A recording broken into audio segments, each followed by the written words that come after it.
Hi there and welcome to the WhistlePig workshop. We thought we'd take a few minutes to talk to you about tools and glue. Now, most of our airplanes are designed to be put together with a minimum number of tools and glue. In fact, some of our airplanes don't require any tools or any glue. But the basic ones do, and the reason for that is it's fun to build stuff. And if you haven't built anything before, then this is a great place to start because our airplanes are easy to build with the simplest kinds of tools and glue that pretty much everybody has lying around. But if you want to learn a little bit more about it, this is what this video is for. So to begin with, our primary glue that we suggest is old-fashioned Elmer's glue. You can get this almost anywhere. It's safe, it's non-toxic, it's you get it on your fingers, it peels right off, it doesn't cause any problems. It works really well on wood, and while we're talking, I will actually do a little bit of gluing with the Elmer's glue. We'll just take a piece of scrap balsa wood here and cut it into two parts. Apply a little bit of Elmer's glue. And the trick to using Elmer's is you don't want too much because it's water-based, and when it's put together in two sandwiched parts like this, the water needs to evaporate in order for the glue to dry. If you put too much on there, it takes forever. So we're just going to stick those two together, and while we talk, we'll let that dry. But generally speaking, it takes longer to dry than some other kinds of glue, and you might be comfortable working with those glues, or you want to learn to build things a little bit more rapidly. So for that, there are super glues. Now these are hobby super glues. You can find these at woodworking stores sometimes. Some hardware stores carry them. Obviously hobby shops or online hobby stores carry them. This is a particular brand that we like called Zap. But there are many other kinds of super glues. There's Gorilla Glue, things like that. We like these because they're designed to work well with wood, and since airplanes are made out of wood, they work well with this. There's two different varieties we got here. This is a medium. You can kind of see the stuff sloshing in the bottle there, and the stuff sloshing in that bottle. You can see this is a lot runnier, and that's why you need this super skinny thing. This is kind of advanced stuff, and we'll show you why. One of the things that this needs the most patience with is if you have something that say you're cracking a wing and you broke it in two, and now you have to put these back together edge to edge. That's a tough joint to make strong. Super glue is pretty darn strong for this. This will work, but you really got to make sure that these parts are clamped together and that they have a plenty of time to dry. Now, if we want to do this this is actually optimally done with this material. It's about the same thickness as the Elmer's. I'll go ahead and put a drop on there just so you can see. You fit these two parts together, ideally on a flat surface, and press them together, and when it gets pretty much airtight in there, it will go pop like that. And the glue is already set. Now I only glued half of that. The other thing you can do is use this stuff. This stuff is super watery. See how much I just put on there? I didn't even want to do that much. And it'll soak right into that crack. Problem is you get glue all over everything. You glue it to your finger, and it gets harder to repair because all the wood gets soaked with glue. But it's really nice in really tight spots, or if you need to make really fast repairs. You can, in fact, get what they call accelerator or kicker that you can spray on there or dribble on there, and that will actually make the super glue dry even faster, which is great if you've got a part that you're kind of holding with your fingers and you want to glue it in there. The trouble is, do what I just did, you glue your fingers together, and sometimes you glue yourself to the airplane. So use this stuff with caution, but it's really great when you need it. Now this stuff, believe it or not, works really, really well. So that's kind of covers it for glue. As far as tools go, you know, all of our planes, the parts just punch out like this. So you don't really need a knife or anything You know, if you want to be neat about it, you can use a hobby knife. This is an X-Acto knife, but there are other knives like this to cut parts out. Or if you need to make a slot a little bit bigger, you can use a hobby knife for that kind of thing. Really, pretty much none of our planes require the use of a hobby knife, but they're very handy, and it's a useful skill to have when you're building stuff. But be very careful with these, because a useful knife is an extremely sharp knife. If it's dull, you have to push hard, and that means that the knife can slip more easily. You can see this is a pretty fresh blade, and it just slips right through there. And so you don't have to push very hard at all, and that actually makes the knife a lot safer. These come in all kinds of sizes and varieties and prices and all that kind of stuff. This one actually is not an X-Acto brand knife, but you know, commonly available at hardware stores, art supply stores, craft stores, things like that. Somewhat more useful is a nice good pair of scissors. You want to take care of your scissors, because it's hard to find people who know how to sharpen them anymore.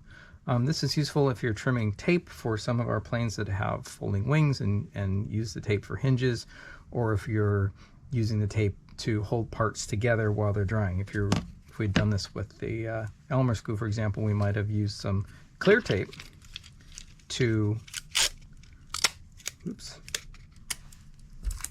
hold the parts together while the glue dries.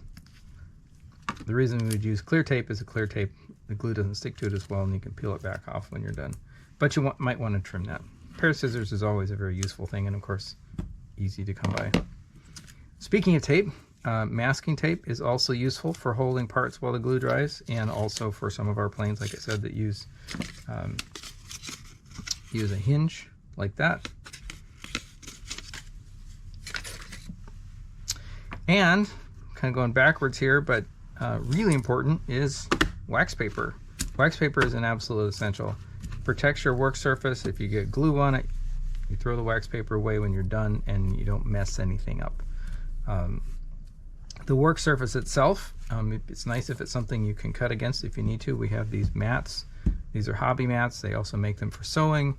You can use a flat piece of board, anything like that nobody minds if you cut into. But for most of our airplanes, you don't really do any cutting, so that's essential. But the wax paper is, because you can put this on your dining table or your desk or whatever, and it will keep you from getting glue on it while the glue dries, and your parts won't stick to it. You know, we just glued this on here and it didn't stick. That's quite handy when you are trying to get your parts loose like that. Another essential is a straight edge, and the reason for that is when you crack a wing down the middle, here's a FF1, FF2 wing, you want a straight edge to use as a guide while you're doing that crack. And one of the things we suggest, and here's another use for the clear tape, is put some tape on the back side of this so that when you do crack this, if you overdo it and break it all the way through, the tape will help hold it together. And it's really important that the pieces stay together when you do this, because the broken fibers are kind of interlaced like this, and that gives place for the glue to go. So when you put it back together, that will make it much stronger. If you were to saw this down the middle and then put glue on it, then you have to make a very careful joint for that to go. So it's much better to just crack it. So you use the ruler, you line it up on the line like this, and it's important to put a lot of pressure right on this edge, because that's kind of the cracking edge. And I like to actually put my thumb here and sneak up on it, hear it crack, but we don't go too far. And you can see that when we do it that way, this makes a nice, clean, straight line. As I recall, the FF2 is 7/8 of an inch, another good use for your ruler. But beware, this ruler is got about not quite 1/8 of an inch off the table, so we measure 7/8, we need to subtract that. Here's a use for the thin CA. I'm holding this with my fingers. I'm not going to be able to do that, but if I'm not going to be able to let this dry in this position without blocking it up.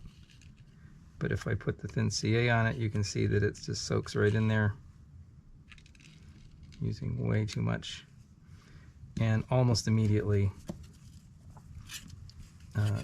this wing is going to be done and strong. Nevertheless, we will let it dry. Another very useful tool is the sanding block. Now this is actually a tool you need to make. You can use just a piece of sandpaper. If we cut this fuselage out and it's got these little tabs sticking off of it, you want to sand those down to make it look nice. You can just use a piece of sandpaper like that. The problem with it is that it's flopping around. If you push on it too hard, you get a dent where your finger is. Sometimes you want to sand something flat, or you want to sand a large area, or you just need something more precise. So a sanding block is really the best tool for that, and you can make these in any shape or any size you want to. You just find a piece of wood. Doesn't even have to be a piece of wood, although wood is common and easy to use. That's flat and square, or if you want to, you can glue. You can use a round thing if you want to sand a round shape. We don't have any kits that require that, but that's just something you can do. And glue a piece of sandpaper to it and trim it down so that it doesn't stick out from the edges and catch on things. This sanding block has actually got two different kinds of sandpaper. We've got a smooth fine grit sandpaper here for doing gentle work, and then this is for coarser shaping. Now there's a couple of ways you can do this. You can use thumbtacks. Problem is now you got thumbtacks that you could get into your plane, and you got to really push on the thumbtacks if you have a nice solid piece of wood. We like to use glue to glue this on here. Something like this, spray glue. This is really by far the best stuff for this. It's pretty messy. Do it outdoors. Wear gloves because you will get glue on your hands, but you put some glue on the wood, you put some glue on the sanding block, on the sandpaper, put it on there, press it down flat, let it dry, and then trim off the edges. Don't use good scissors when you do that because the roughness in the sandpaper will mess up the edge of your scissors. In this case, we wrapped it all the way around. You can also use Elmer's glue, but when you do that, you need to make sure you apply pressure so that it stays flat. You don't want your sandpaper to get bubbled up if you've got any wet spots underneath there. And again, a thin layer is really all that you need. A couple other things that sometimes come in handy. Pins for these little guys. These are our catapult, from our catapult 3-pack. The wings fit into these little notches and they stay on pretty good, but if you're going to use a longer setting glue like that, you can use a pin like that to hold the wing down while the glue dries, and then you just pull that back out. Make sure it goes through into the fuselage. That can be handy. And another use for the Spray 77 is, or the spray glue, is if you were building our catbird, which has a shaped wing, you can use that to glue sandpaper onto the sanding template that you use to shape the wing. The Spray 77, it really grabs this on here, and since that gets pushed on pretty hard, that's pretty nice. If you're going to use Elmer's glue, you need to let that really set. That's kind of a theme with this, is you gotta let it dry. Well, that's all I can think of right now. Promise we take a look and see how long this is. Well, I'm pushing on that pretty hard.